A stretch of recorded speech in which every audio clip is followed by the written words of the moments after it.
How to fix Instagram not working problem on Samsung Galaxy S26 Ultra.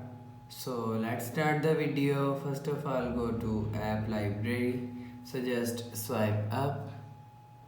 Now here, so click on settings app. Now in setting, scroll down and click on apps. You will see apps is here, so click on apps.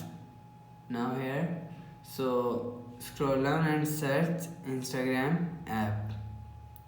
Scroll down and you will see Instagram is showing here, so click on Instagram app. Scroll down and click on storage. So after click on storage, so if you want to fix Instagram not working problem, so click on clear cache. So after click on clear cache, click on clear data and click on delete.